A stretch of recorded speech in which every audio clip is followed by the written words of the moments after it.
Bismillahirrahmanirrahim. Assalamualaikum warahmatullahi wabarakatuh. Alhamdulillahirabbil alamin. Wassalatu wassalamu ala rasulina wa nabiyina Muhammadin wa ala alihi wa sahbihi wa man tabi'ahum bi ihsan ila yaumiddin. Amma ba'd. Alhamdulillah, kita di malam hari ini melanjutkan kajian kitab adab dengan membaca kitab Al-Adabul Mufrad, adab yang disendirikan oleh Al-Imam Muhammad ibn Ismail Al-Bukhari yang dikenal dengan Imam Al-Bukhari rahimahullah. Kita di pembahasan hari ini di bab ke-26 di kitab ini terkait dengan silaturahmi. Beliau berkata rahimahullah, babun silaturahmi. Bab silaturahmi. Di sini bab ini beliau akan menyebutkan beberapa hadis dari Nabi Shallallahu Alaihi Wasallam terkait dengan silaturahmi. Kalau di hadis pertama beliau berkata, haddatsana Abu Nu'aim. Kata beliau telah bercerita kepada kami guru kami Abu Nu'aim. Qala beliau berkata, haddatsana Amr ibn Utsman ibn Abdullah ibn Mawhab. Telah bercerita kepada kami Amr ibn Utsman ibn Abdullah ibn Mawhab. Qala beliau berkata, sami'tu Musa ibn Talha. Saya mendengar Musa ibn Talha yazkur menyebutkan an Abi Ayyub Al-Ansari, dari Abu Ayyub Al-Ansari, sahabat yang mulia, orang Ansor, termasuk yang awal-awal masuk Islam di kalangan Ansor. Makanya beliau ikut perang di seluruh perangnya Nabi, mulai dari perang Badar hingga perang-perang yang terjadi selama Nabi SAW hidup radhiyallahu ta'ala anhu. Qala beliau berkata, anna arabiyan aradolin nabi fi masiri. Faqala akhbirni ma yuqarribuni minal jannah wa yuba'iduni minan nar. Qala an ta'budullah. Qala ta'budullaha wa la tusyriku bihi syai'a. Wa tuqimus shalah wa tu'tiyaz zakah wa tasilur rahim. Kata Abu Ayyub Al-Ansari, ada seorang Arab pedalaman menghadang Nabi SAW di sebuah perjalanan. Orang ini datang kepada Nabi dan dia berkata, kabarkan kepadaku sebuah amalan yang mendekatkan saya ke surga dan menjauhkan saya dari neraka. Karena orang Arab pedalaman tentunya jarang bertemu dengan Nabi, karena mereka tinggal di pedalaman, di kampung. Maka banyak dari mereka, kalau kita melihat pertemuan Nabi dengan mereka, rata-rata pertanyaannya adalah, apa yang wajib baginya? Apa yang membuatnya masuk surga? Apa yang membuatnya terbebas dan selamat dari neraka? Hal-hal pokok seperti ini. Dia bertemu dengan Nabi di jalan,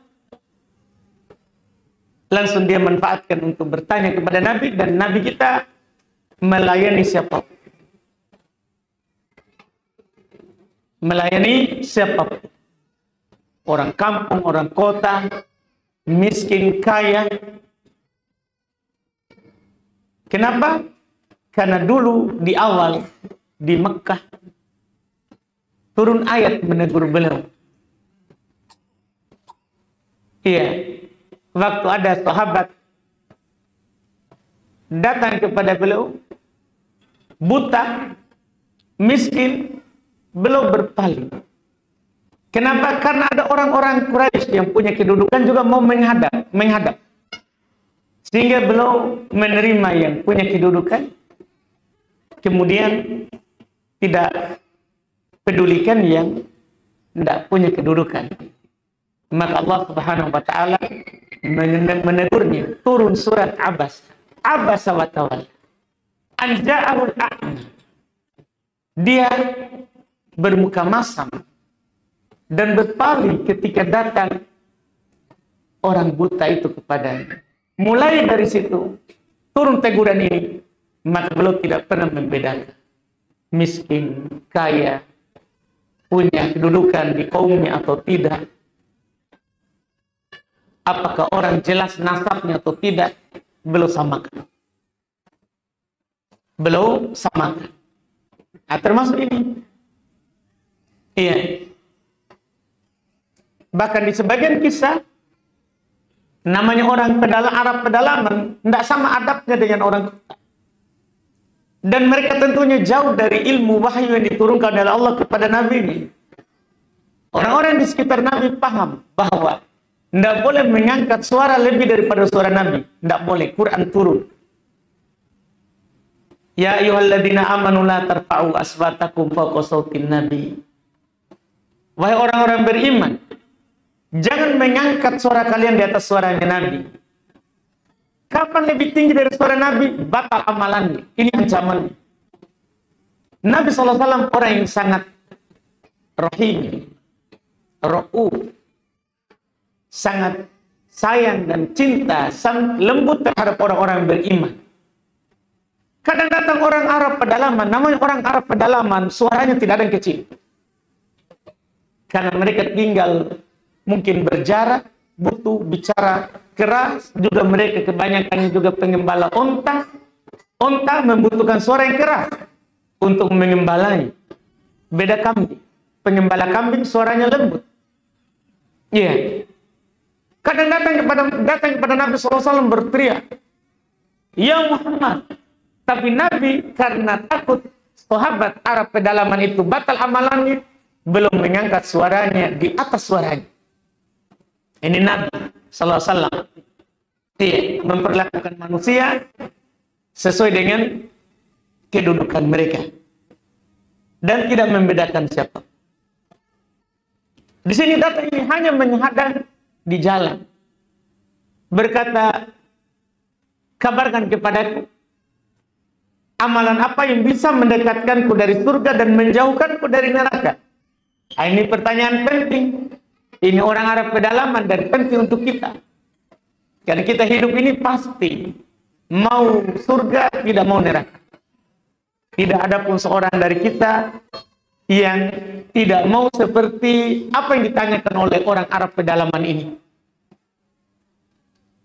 Qala, kata Nabi sallallahu alaihi wasallam, ta'budullaha wa la tusyriku bihi syai'a. Satu, kalau kamu mau dekat ke surga, jauh dari neraka, beribadah kepada Allah, tidak menduakan Allah dengan apapun. Kamu beribadah kepada Allah tanpa syirik. Kalau mau dekat ke surga, menghambakan diri kepada Allah. Terus jangan batalkan dengan syirik. Jangan dibatalkan dengan syirik. Itu kunci pertama. Iya. Yang kedua, waktu qimus sholat. Padahal sholat termasuk ibadah. Tapi disebutkan lagi kan ini ibadah penting. Iya, ibadah penting dalam kehidupan ini. Sholat itu paling penting dalam ibadah. Karena dia rukun kedua dari rukun Islam. Waktu qimus sholat, kamu mendirikan sholat. Di sebagian Arab pedalaman dia bertanya tentang sholat yang wajib kepadanya. Nabi bilang as-shalawatul khams, sholat 5 waktu. Dan juga dia bertanya, apakah ada kewajiban selain 5 waktu? Nabi menjawab, la illa an tatawwa, kecuali kamu mau melakukan yang sunnah. Iya, kecuali kamu mau melakukan yang sunnah. kamu mendirikan sholat. Iya. Ini terpenting kedua. Setelah kita paham, ternyata kita harus beribadah kepada Allah, maka pertanyaannya adalah, ibadah itu apa? Apa saja ibadah kepada Allah? Maka jawaban pertama tidak boleh lari. Sholat. Tidak usah kita sebutkan, kamu bersedekah, kamu berpuasa sunnah. Ini saja dulu. Karena gampang itu, yang lain kalau kita mampu menjaga sholat 5 waktu. Iya. Kamu mendirikan sholat. Dan kenapa juga dijawab ini yang kedua? Karena amalan lain tergantung sholat. Kalau sholat kita baik, baik seluruh amalan. Kalau sholat kita tidak baik, amalan yang lain tidak akan mungkin baik. Dalam hadits Anas kata Nabi SAW, awwalu ma yuhasabu bihil abdu yawmal qiyamah as-sholat. Yang pertama sekali yang Allah hisab, yang Allah tanyakan kepada seorang hamba nanti pada hari kiamat, sholat. Sholat. Bahkan penduduk neraka ketika ditanya, masalah kakum fisaqar, kenapa kalian dalam neraka? Qalu lam nakum minal musallin. Mereka bilang, kami tidak sholat. Ini bahaya ini. Iya. Makanya yang pertama ditanya, sholat. Sholat. Kata Nabi, idza sholahat sairu amali. Apabila baik sholatnya, maka akan baik seluruh amalan. Wa idza fasada, kalau dia rusak, fasada sairu amali, maka akan rusak seluruh amalannya.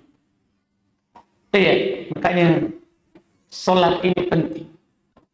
Datang seorang yang sakit, dia bilang kepada Nabi sallallahu alaihi wasallam, dia sakit.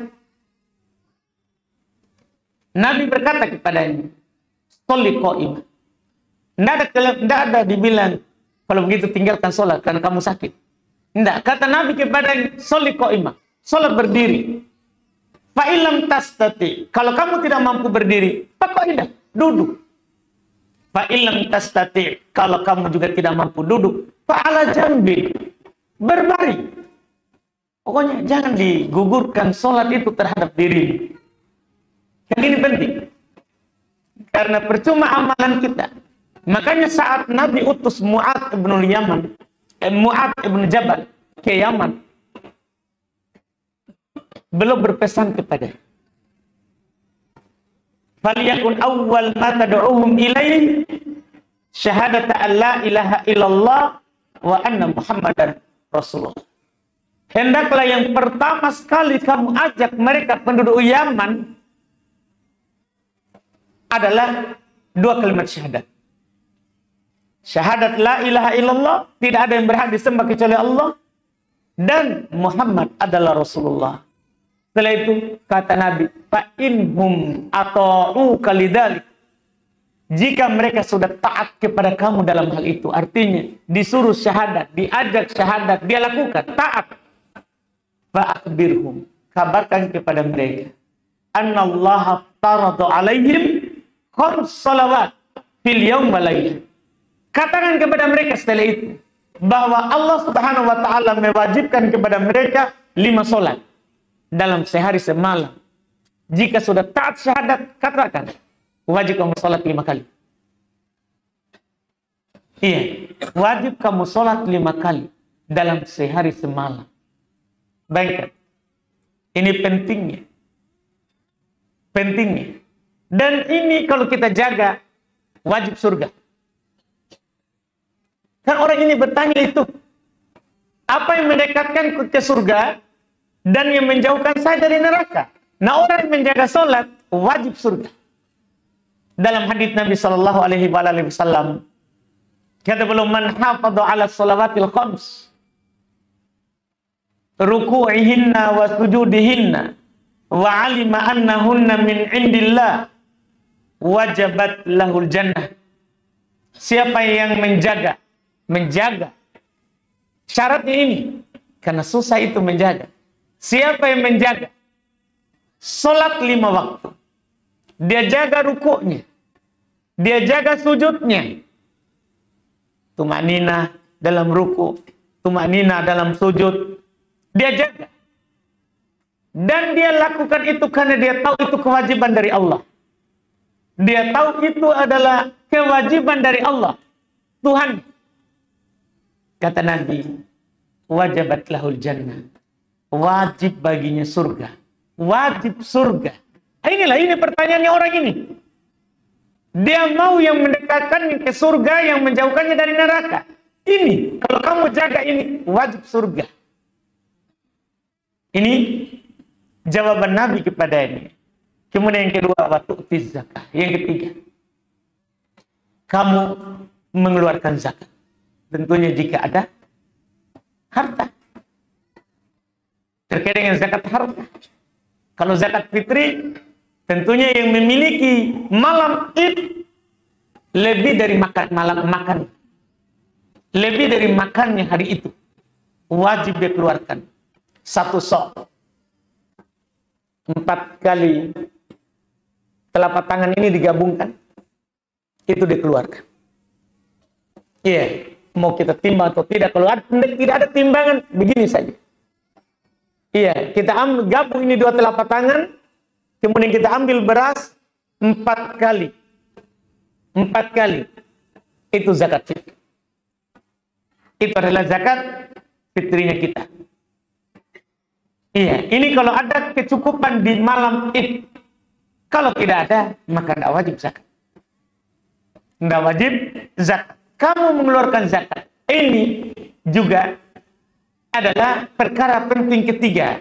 Yang ketiga, yang akan mendekatkan kita ke surga dan menjauhkan kita dari neraka. Karena orang yang tidak keluarkan zakat itu adalah orang yang sangat berbahaya nanti. Berbahaya di dunia ini dan nanti di akhirat lebih berbahaya lagi.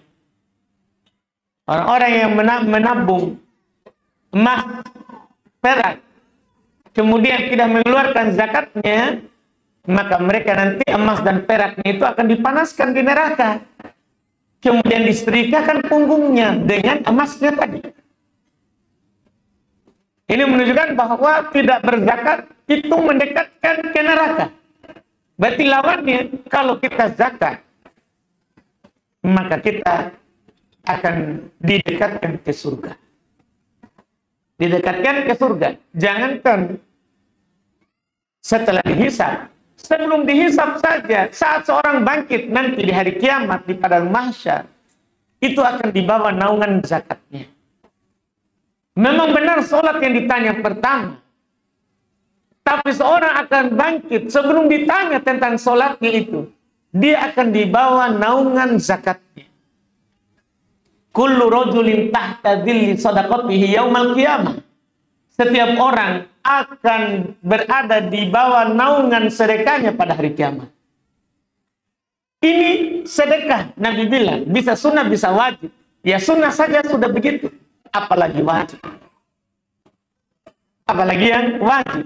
Maka ini amalan yang Nabi ajarkan kepada orang ini Arab pedalaman, yang kemungkinan dia tidak akan bertemu lagi dengan Nabi. Tidak akan ketemu lagi dengan Nabi. Iya. Maka Nabi SAW mengatakan ini. Yang terakhir, watasilur rahim. Ini yang menjadi poin kita. Di tengah-tengah kewajiban ini, beribadah kepada Allah, tidak pernah menduakannya, menegakkan sholat, mengeluarkan zakat, ternyata amalan yang keempat yang Nabi sebutkan, watasilur rahim, dan menyambung silaturahmi. Ini amalan tentunya yang akan mendekatkan kita ke surga dan menjauhkan dari neraka. Karena Nabi katakan la yadkhulul jannah qati, tidak akan masuk ke dalam surga orang yang memutus silaturahmi. Kan tidak akan masuk ke surga orang yang memutus silaturahmi. Berarti yang menyambungnya pasti masuk surga. Makanya nanti di bab-bab setelah ini ada keutamaan dari menyambung silaturahmi. Keutamaan dunia dan keutamaan akhirat. Nanti akan disebutkan bahwa Allah Subhanahu wa taala berkata kepada rahim, "Ala tardain, tidakkah kamu ridho an asdulu man wasalat?" Saya sambung hubungan dengan orang yang menyambung hubungan dengan. Ini Allah katakan kepada silaturahmi. Apa kamu tidak ridho? Saya menyambung hubungan dengan orang yang menyambung silaturahmi. Wa aqta'u man qata'aki, dan memutus orang yang memutus. Ini kedudukannya. Ini adalah kedudukannya. Maka tasilur rahim, menyambung silaturahmi ini adalah sebab juga di antara sebab terbesar yang akan mendekatkan kita ke surga dan menjauhkan kita dari neraka. Kayak beliau langsung sebutkan hadis kedua yang kami tadi baru sebutkan. Beliau sampaikan dengan sanadnya, haddatsana Ismail ibn Abi Uwais, telah bercerita kepada kami Ismail ibn Abi Uwais, qala, beliau berkata, haddatsana Sulaiman ibn Bilal, telah bercerita kepadaku Sulaiman ibn Bilal an Muawiyah ibn Abi Muzzarrad dari Muawiyah ibn Abi Muzzarrad an Sa'id ibn Yasar an Abi Hurairah, dari Sa'id ibn Yasar dari Abu Hurairah, anna Rasulullah sallallahu alaihi wasallam qala, bahwasanya Rasulullah sallallahu alaihi wasallam bersabda, khalaqallahu al-khalqa, Allah Subhanahu wa taala menciptakan makhluk. Falamma faragha minhu qamatir rahim, tatkala Allah selesai dari, maka berdirilah rahim. Itu Allah jadikan dia makhluk. Allah menjadikan bisa berbicara apapun yang Allah kehendaki. Berdirilah rahim. Faqala, maka Allah berkata kepadanya, mah, tahan diri, kembali duduk. Iya. Qalat, maka rahim berkata, hada maqamul a'id bik minal qati'ah. Di sini adalah tempatnya orang-orang yang berlindung kepadamu dari memutus silaturahmi. Qala, maka kata Allah kepada rahim, ala tardoin an asil man wasolak. Tidakkah kamu ridho untuk menyambung, untuk saya sambung orang yang menyambung? Wa aqta'u man qata'ak, dan memutus orang memutusmu. Ini bahaya sekali. Siapa yang menyambung silaturahminya, maka Allah akan menyambung hubungan dengannya. Makanya nanti akan datang orang menyambung silaturahmi, akan diluaskan rezekinya dan ditambahkan umurnya. Akan ada nanti hadis keutamaan orang menyambung silaturahmi. Ya, dengan lafaz nanti akan datang, man ahabba ayyubsata lahu fi rizqi wa yusa'alahu fi athari falyasil rahim. Siapa yang suka, siapa yang senang diluaskan rezekinya, dipanjangkan umurnya, maka hendak dia sambung silaturahmi. Kenapa bisa begitu? Ini alasan. Orang yang menyambung silaturahmi, Allah akan menyambung hubungan dengannya. Dan orang yang memutus silaturahmi, Allah akan memutus hubungan dengannya. Kan kita tahu kalau Allah putus hubungan dengan kita, siapa yang bisa mengatur kita? Dan siapa yang bisa memudahkan kita apapun yang kita mau? Karena ubun-ubun kita ada di tangannya Allah. Kalau Allah putus hubungan dengan kita, tidak bisa kita hidup bahagia dan senang di kehidupan dunia ini. Qalat, silaturahmi telah berkata waktu itu, bala ya Rob, iya wahai Rob, saya mau. Sudah disetujui ini oleh rahim. Sudah disetujui. Qala, kata Allah, fadzaliki lak, maka itu menjadi hakmu. Yaitu haknya dia tadi. Allah akan putus orang yang memutus silaturahmi. Allah akan menyambung orang yang menyambung silaturahmi.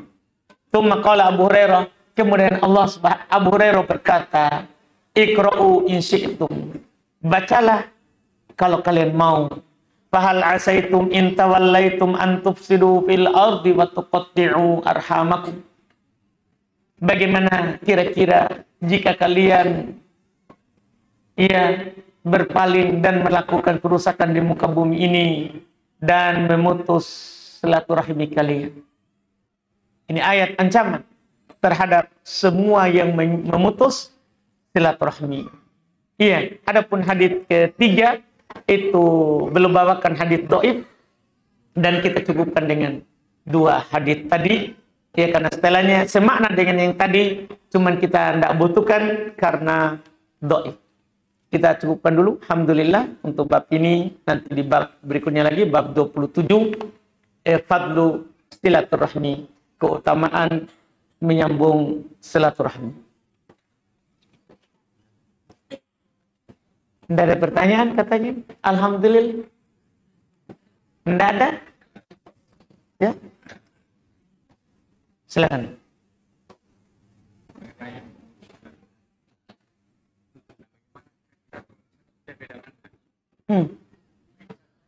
Baik. Jangankan beda manhaj dan lain-lain. Namanya rohim itu, walaupun kafir, kita sambung. Kan kita sambung bukan karena agama. Tanda lalata. Di Quran, di surah Luqman, Allah Subhanahu wa taala berfirman, "Wa in jahadaka," jika kedua orang tuamu memaksamu, "ala an tusyrika bima laysa laka bil ilm," untuk menduakan saya, sudah syirik ini. Diajak. Orang tua kita mengajak kita ke syirik, menduakan Allah dalam ibadah. Ini tidak boleh sama sekali dilakukan. Iya, tidak boleh. Karena ini akan durhaka kepada Allah. Tapi apa kata Allah? Fala tuti'huma, jangan kamu taati dia di situ. Jangan kamu ikuti ajakannya. Tapi wasahibuhuma fid dunya ma'rufa. Tetap temani dunia. Kita paham mungkin dalam. Kalau ada saudara serahim, ya, kita beda agama, sambung. Karena hubungan kekerabatan. Kan orang kafir saja, kalau kita bertetangga dengannya, punya hak tetangga. Gimana kalau saudara punya hak kerabat? Kan manusia ini, di kita ini, seperti yang dikatakan oleh Nabi, ada yang punya hak, ada yang punya satu hak terhadap kita. Ada yang punya dua hak terhadap kita. Ada yang punya tiga hak terhadap kita. Siapa punya satu hak? Al-jarul kafir, tetangga kafir. Hanya punya satu hak, hak tetangga. Siapa yang punya dua hak? Al-jarul muslim, tetangga muslim. Punya hak sebagai tetangga, satu. Dan punya hak sebagai muslim, dua. Yang ketiga yang punya hak, tiga hak kata Nabi. Al-jarul muslim, Dul korobat, tetangga muslim kerabat, punya hak, hak tetangga, hak muslim, hak kerabat. Berarti kalau saudara tak anggaplah kafir, punya hak kerabat, punya hak kerabat, kita tetap menyambung. Nabi tetap menyambung dengan Abu Thalib, saudara, dan lain-lain. Ya enggak? Ketika Nabi diangkat menjadi Nabi, belum dah putus dengan Abu Thalib. Tidak putus. Belum tidak putus dengan Al-Abbas. Kita tahu kan Al-Abbas, dia masih kafir. Sampai Nabi berhijrah pun masih kafir. Sampai perang Badar pun di tahun kedua Hijriah, masih kafir itu Al-Abbas. Pamannya Nabi. Yang nanti masuk Islam setelahnya dan bagus Islam. Tapi Nabi tidak pernah putus hubungan dengannya. Dipahami dengan kita ini yang salah amalkan. Kadang beda pendapat sedikit, selesai seakan-akan kafir itu teman tak. Ya, ada di sana orang kadang kalau beda pendapat sedikit, dia sudah lap masjidnya. Seakan-akan kita ini sudah kafir semua. Enggak. Tetap saudara selama masih muslim, ada hak muslim. Ada hak muslim, wallahualam. Langsung banyak nih. Dari mana semua ini? Baik, ini ada pertanyaan. Kalau ada seseorang menjalinnya silaturahmi, tapi dia itu sangat pelit, padahal dia itu orang yang mampu. Iya, seorang rajin silaturahmi, tapi dia pelit. Alhamdulillah, syukur saja. Itu sudah kebaikan. Masalah pelitnya, iya, masalah pelitnya itu urusannya. Yang penting dia keluarkan zakat wajibnya. Urusannya kepada Allah. Kita nanti akan datang, insya Allah hadir. Ada orang kita sambung, dia putus. Ada orang kita kasih, dia tidak kasih. Akan ada nanti hadis. Iya, akan ada hadisnya. Pokoknya kalau dia sudah sambung silaturahmi, syukuri saja, alhamdulillah. Terus kita menuduhnya pelit, siapa tahu tidak, itu hanya sekedar yang kita hukumi mungkin karena kita tidak dikasih atau gimana ini. Kan kadang kita ini ya tidak adil hukum orang. Iya, kita katakan pelit kan dia tidak kasih kita. Padahal dia kasih dia yang lain. Siapa tahu dia memang dia kasih istrinya, anaknya. Iya kan? Iya. Siapa tahu. Nggak bisa ya. Pokoknya intinya kalau sudah silaturahmi, alhamdulillah. Masalah pelitnya itu urusannya bersama Allah tentang hartanya. Apakah saya mengkodok puasa Ramadan saat nifas meskipun sudah membayar fidyah? Nifas disepakati dia wajib kodok, tidak fidyah. Ini salah paham di sini. Banyak orang. Jadi yang boleh tidak berpuasa itu kan ada dua bentuknya. Ada yang wajib kodok, ada yang boleh fidyah. Yang wajib kodok itu karena haid, karena nifas, karena safar. Ini kan kalau dia tidak puasa wajib kodok. Menyusui hamil ini diperselisihkan. Ada yang mengatakan fidyah, ada yang mengatakan kodok. Menyusui dan hamil, bukan nifas. Kalau nifas tidak ada silang pendapat, harus kodok. Sebagaimana haid tidak ada silang pendapat, harus kodok. Musafir kalau dia tidak berpuasa, harus kodok. Marid, orang yang sakit, kalau dia sakit dan tidak berpuasa, harus kodok. Kecuali sakitnya tidak diharapkan lagi kesembuhannya. Ini fidyah. Ini fidyah. Nah, orang menyusui itu yang diperselisihkan, bukan nifas. Bukan nifas. Itu yang diperselisihkan dia fidyah atau kodok. Jadi ini yang bertanya nifas. Wajib kodok, satu pendapat. Tidak ada silang pendapat. Tidak ada silang pendapat. Wallahu a'lam.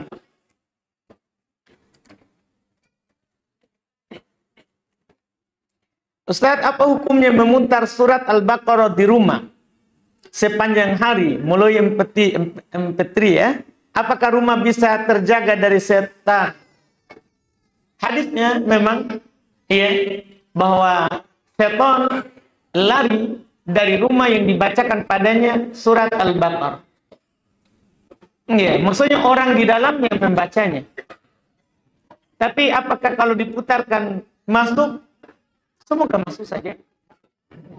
Dan yang diinginkan dari hadis itu adalah supaya penghuninya adalah membaca Quran sebenarnya. Karena Nabi SAW katakan, la taj'alu buyutakum kubura. Jangan jadikan rumahnya seperti kuburan. Tidak pernah dibacakan Quran. Pas ke kuburan, baca Yasin. Terbalik itu. Nabi bilang, jangan jadikan rumahmu seperti kuburan. Tidak pernah dibacakan Quran. Makanya dianjurkanlah baca Quran, termasuk Al-Baqarah. Kan orang kalau mampu baca Al-Baqarah, pasti yang lain bisa dia baca. Al-Baqarah ini berapa lembar?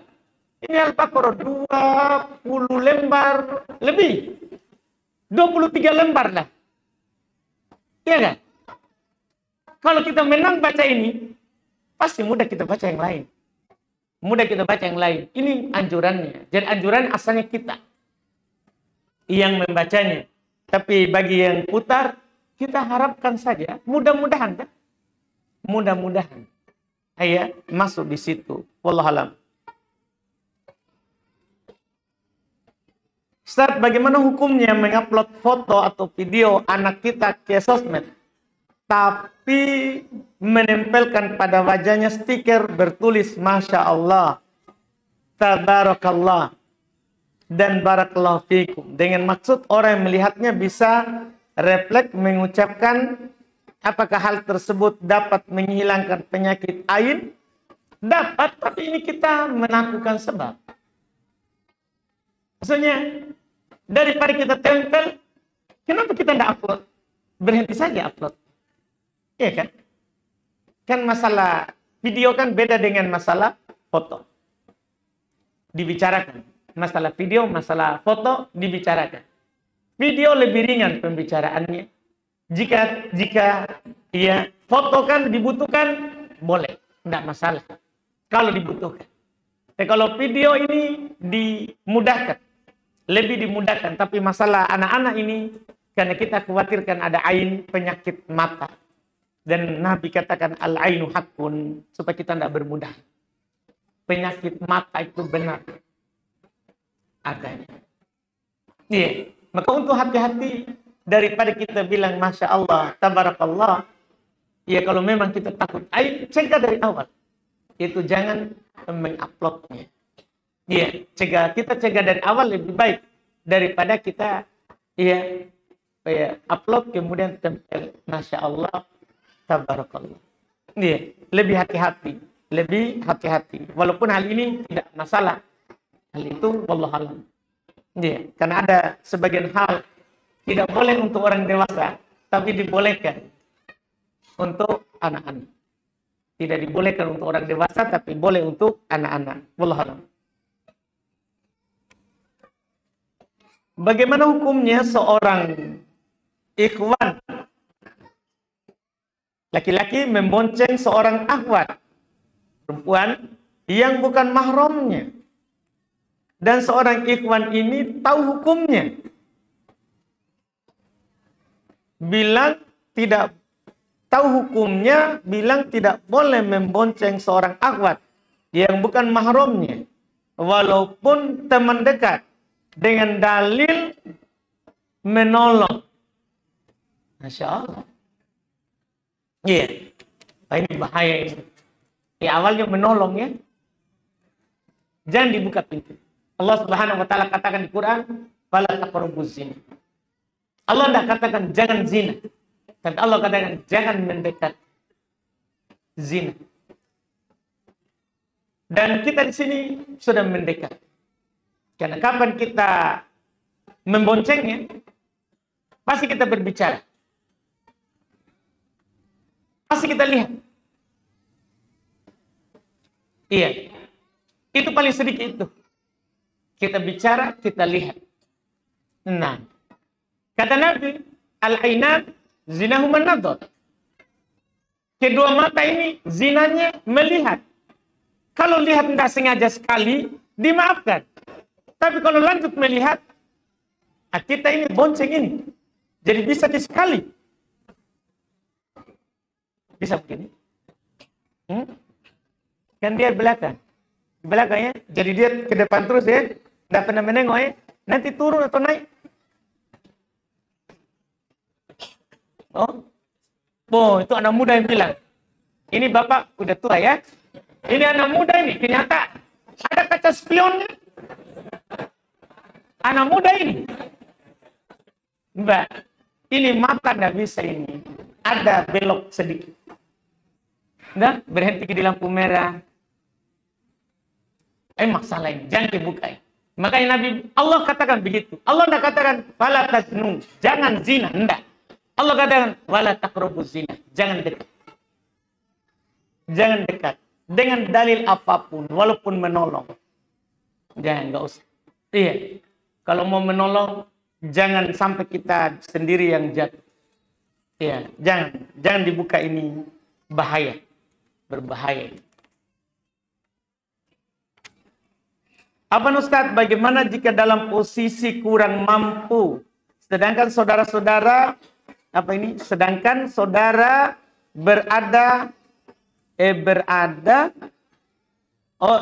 berada. Takutnya kita dekat dengan mereka, menganggap kita mau minta uang. Itu kan kita sangkaan yang kita amalkan. Tidak boleh. Allah Subhanahu wa taala katakan di Quran, "Ijtanibu katsiran minadh-dhon. Inna ba'dadh-dhonni itsmun." Jauhi kebanyakan dari persangkaan. Sungguh sebagian persangkaan itu dosa. Ini dosa mati ini. Ini dibilang oleh Allah ini. Jauhi yang begitu. Enggak, sambung saja. Allah kan yang tahu. Allah yang tahu. Enggak usah kita, iya, apa namanya, bersangka buruk. Enggak usah. Iya, sambung saja silaturahminya. Iya, yang jelas kita memang nyata bukan karena uang itu saudara. Bukan, murni karena saudara. Murni karena saudara. Apa ciri-cirinya? Ya kalau dikasih. Tidak ada bedanya kalau tidak dikasih. Kan begitu, kita lihat saja. Perasaan anda itu gimana? Kalau ke sana dikasih, perasaan anda senang. Kalau pulang tidak dikasih, tidak senang. Memang mentok itu kita. Iya. Dan sambung saja sambil menjaga tadi itu perasaan. Karena kita yang diinginkan adalah menyambung silaturahmi. Kita buang persangkaan-persangkaan yang tidak bagus. Wallahualam. Bagaimana jika seandainya setelah seorang menyakiti, apa ini, sama-sama sudah minta maaf, tapi apa ini, hanya tidak mau bertemu lagi, karena jika bertemu, apa ini, Masya Allah, yang mati, Bapak bisa? Ada tanya lain sambil menunggu itu, agak Masya Allah, tulisannya cantik, tapi saya tidak bisa baca. Ada pertanyaan? Silakan Pak, silakan.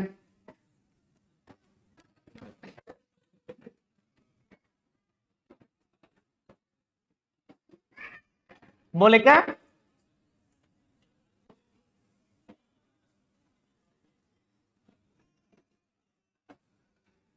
Untuk menjaga tanah. Bolehkah memasang hadis ancaman untuk menjaga tanah? Supaya orang tidak ambil. Tidak diserobot. Jangan. Tidak boleh. Itu kita pasang hadis ya. La'allahu man manarul ard. Bisa. Allah melaknat orang berbatas tanah. Gitu ya. Tidak boleh. Ya. Tidak boleh. Tidak boleh. Tidak. Masalah tidak boleh kita pakai hadis, pakai ayat untuk mendapat dunia. Sebaliknya Pak, pakai ke dunia untuk dapat agama. Tidak boleh Pak. Kalau masalah dunia, tempuh jalur dunia saja. Nggak usah kita gantung-gantung hadis. Ambil hatta di pengadilan. Tidak ada yang serobot itu. Buang suratnya. Kalau memang punya tak. Kalau kita pakai hadis, tidak semua orang itu memuliakan hadis. Malah nanti orang kalau dia cabut papan tulis biasa, tidak apa-apa. Tapi kalau dia cabut hadis baru dia injak. Wah, ini bahaya Pak. Ya, tak? Ini kan bahaya, tidak boleh Pak. Jangan. Jangan. Cukup bahwa kita tempel di situ. Hak milik atas sertifikat nomor sekian. Selesai. Jangan lagi pakai hadis. Ya Pak, tak? Silakan Pak.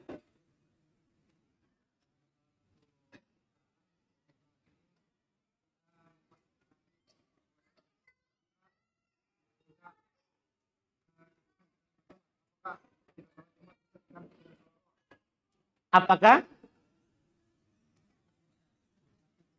satu perusahaan?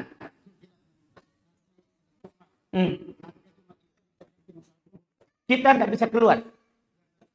Tidak bisa. Dari tempat kerja itu. Tidak ada izin sama sekali. Keluar dari perusahaan, Pak. Maksudnya ini awal. Ini awal. Nah, kita, kalau memang seperti itu, kita cari pekerjaan lain, Pak. Itu yang dilakukan dulu saja, Pak. Di masa susah cari kerjaan. Ketika sahabat susah di Mekah. Di awal ini tahun pertama sampai keempat itu. Awal-awal. Belum masuk Islam. Hamzah. Belum masuk Islam. Umar bin Khattab. Kalau saat Umar masuk Islam. Kaum muslimin beribadah kepada Allah. Umar berdiri di belakang. Kalau ada yang ganggu dia. Orang takut sama. Tapi awal itu. Nabi bilang. Di sana ada negeri Habasyah. Rajanya baik. Kalian bisa beribadah kepada Allah di sana. Ke sana mereka. Dan tidak kurang rezeki. Jadi kalau kita masuk di perusahaan, membuat kita tidak bisa beribadah kepada Allah, keluar. Dan Allah akan menggantikan dengan yang lebih baik. Mantaro kasyai'an lillah, yang penting karena Allah. Siapa yang meninggalkan sesuatu karena Allah, awadahullahu khairum. Allah akan menggantikan untuknya lebih baik dari yang dia tinggalkan. Itu. Yang penting punya keyakinan. Lihat penduduk Makkah. Keluar dari Makkah tidak boleh bawa apapun, kecuali pakaian ibadah. Waktu hijrah ke Madinah. Itu hukuman dari kaum musyrik. Apakah sampai di Madinah mereka mati? Tidak. Mereka hidup. Bahkan Nabi mempersaudarakan mereka. Antara orang muhajirin dan orang ansor. Dipersaudarakan. Keluar dari saudara kafir, musyrik yang menyiksanya. Dapat saudara muslim di Madinah. Dapat saudara muslim di Madinah. Bahkan saudara lebih daripada saudara asli. Dan lebih daripada saudara asli. Begitu. Artinya kalau kita tinggalkan sesuatu karena Allah, itu dulu yang pertama. Jika memang tidak bisa. Nah, kemudian pertanyaan setelahnya adalah memang misalnya. Ini kan, wallahualam kalau ada itu, kalau siapa tahu hanya sekali-sekali saat kita piket. Kan biasa begitu, Pak. Tidak selamanya misalnya. Saat kita piket saja. Kena Jumat, maka kita memang jaga amanah itu harus untuk tidak keluar. Maka ini boleh kita ganti dengan sholat zuhur. Nah, ini kalau sekali-sekali, Pak. Tapi kalau terus, tidak bisa. Seperti itu, Pak. Wallahualam. Silakan.